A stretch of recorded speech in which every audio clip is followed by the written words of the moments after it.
Assalamualaikum warahmatullahi wabarakatuh. Perkenalkan, nama saya Faris Rahman Abdillah, NPM saya B1A021171. Psikologi abnormal adalah salah satu cabang psikologi yang berupaya untuk memahami pola perilaku abnormal dan cara menolong orang-orang yang mengalaminya.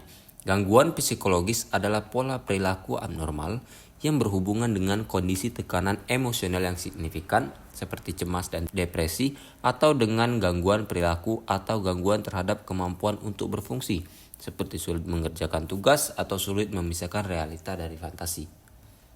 Kemudian definisi psikologi abnormal, sebenarnya tidak ada definisi tunggal dari psikologi abnormal, tapi ada beberapa teori utama yang digunakan untuk memahami gangguan abnormal. Yang pertama yaitu teori biologis. Teori ini berfokus pada faktor biologis sebagai penyebab gangguan mental, seperti ketidakseimbangan kimiawi otak, gangguan pada sistem saraf, atau faktor genetik. Penyebabnya yaitu seperti ketidakseimbangan neurotransmitter, gangguan struktur otak, infeksi atau cedera otak. Kemudian yang kedua ada teori psikoanalitik. Dikembangkan oleh Sigmund Freud. Teori ini menyatakan bahwa gangguan mental disebabkan oleh konflik bawah sadar antara ID, ego, dan superego yang berasal dari pengalaman masa kecil. Penyebabnya pengalaman masa kecil yang tidak sehat, terutama dalam hubungan dengan orang tua, penyebab konflik internal yang tidak disadari dan mempengaruhi perilaku dan emosi seseorang. Contohnya seperti gangguan kecemasan, fobia, kemudian gangguan kepribadian. Yang ketiga yaitu ada teori behavioristik. Teori ini berfokus pada bagaimana perilaku abnormal dipelajari melalui proses pengkondisian seperti pengkondisian klasik dan operan. Gangguan dianggap sebagai hasil dari pembelajaran yang salah atau pola perilaku yang maladaptif. Penyebabnya yaitu pengkondisian yang tidak sehat tadi, reinforcement atau hukuman yang tidak tepat, dan pengalaman traumatik yang pernah ia pelajari. Contohnya seperti fobia, gangguan stres, ataupun OCD atau biasa disebut gangguan obsesif kompulsif. Kemudian yang keempat yaitu adalah teori kognitif. Teori ini berfokus pada cara individu berpikir dan memandang dunia. Gangguan mental dianggap sebagai atau disebabkan oleh pola pikir yang tidak realistis, distorsi kognitif, atau kesalahan dalam memproses informasi. Kemudian yang kelima adalah teori humanistik. Teori ini menekankan potensi manusia untuk tumbuh dan berkembang secara positif. Gangguan dianggap terjadi karena ketidaksesuaian antara diri sejati dan diri ideal. Kemudian yang kelima adalah teori sosial budaya. Teori ini berfokus pada pengaruh faktor sosial dan budaya, serta ekonomi dalam perkembangan gangguan mental. Gangguan dianggap sebagai hasil dari interaksi antara individu dengan lingkungan sosial dan budaya mereka. Penyebabnya yaitu ketegangan sosial, diskriminasi, kemiskinan, peran gender, kemudian tekanan budaya, atau perbedaan budaya yang tidak dapat disesuaikan dengan norma sosial. Yang ketujuh adalah yaitu teori ekologis dan sistematik.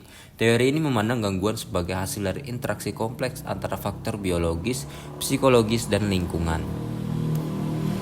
Kemudian ada teori evolusioner. Teori ini berpendapat bahwa gangguan mental adalah hasil dari adaptif evolusioner yang pada satu titik mungkin memiliki manfaat, tetapi sekarang dapat menjadi maladaptif dalam konteks sosial modern. Penyebabnya yaitu reaksi biologis dan psikologis yang awalnya memiliki fungsi bertahan hidup, tetapi kini menjadi tidak relevan atau berbahaya dalam konteks sosial dan budaya pada saat ini. Ada beberapa kategori gangguan psikologis.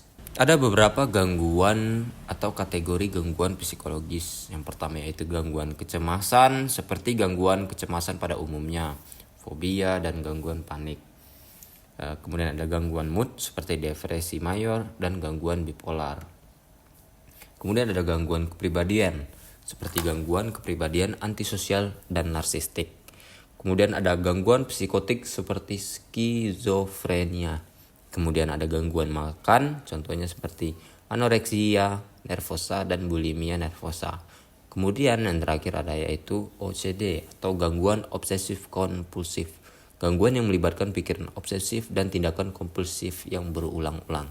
Kemudian di sini ada yaitu penyebab dari gangguan abnormal.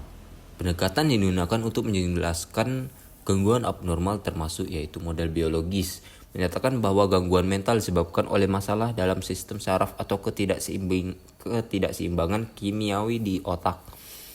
Kemudian adalah gangguan psikodinamik, yaitu menekankan pada konflik bawah sadar, pengalaman masa kecil dan hubungan interpersonal dalam gangguan mempengaruhi perilaku abnormal. Kemudian yaitu ada model kognitif berfokus pada pola pikir dan persepsi yang tidak realistis atau negatif yang dapat menyebabkan gangguan. Kemudian yaitu adalah model sosial dan budaya, menyatakan bahwa faktor sosial, budaya, dan ekonomi dapat berkontribusi pada gangguan psikologis. Selanjutnya itu adalah hubungan antara psikologi abnormal dengan hukum. Kenapa sih hukum dan psikologi abnormal ini saling berkaitan? Kemudian yang pertama yaitu adalah kesadaran hukum.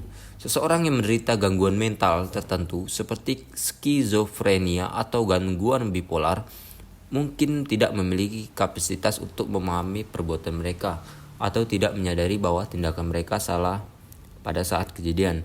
Dalam hal ini, model pertanggungjawaban hukum akan dipertimbangkan berdasarkan kondisi mental atau individu. Kemudian yang kedua ada yaitu insanity defense, pembelaan karena gangguan jiwa, yang memungkinkan seseorang yang terbukti mengalami gangguan mental berat pada saat melakukan tindakan kriminal untuk tidak dihukum karena mereka dianggap tidak memiliki kesadaran penuh terhadap tindakan mereka. Kemudian di sini juga ada perlindungan hukum bagi orang dengan gangguan mental. Hak penderita gangguan mental atau psikologi abnormal juga berhubungan dengan perlindungan hukum bagi individu yang memiliki gangguan mental. Dalam banyak yurisdiksi ada undang-undang yang melindungi individu dengan gangguan mental dari diskriminasi. Kemudian ada perlindungan dari pemaksaan perawatan atau perlakuan yang tidak manusiawi dalam sistem hukum atau lembaga perawatan. Kemudian,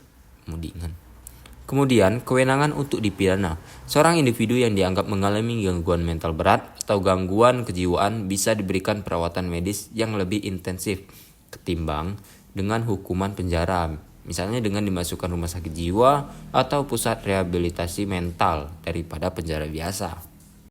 Ada pula penanganan dan pencegahan. Terapi dan rehabilitasi merupakan jalan utama yaitu untuk menangani psikologi abnormal.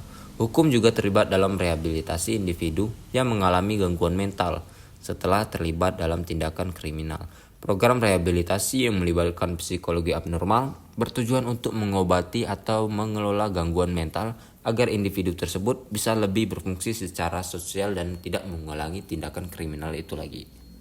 Itu saja yang bisa saya jelaskan. Lebih dan kurang saya mohon maaf. Assalamualaikum warahmatullahi wabarakatuh.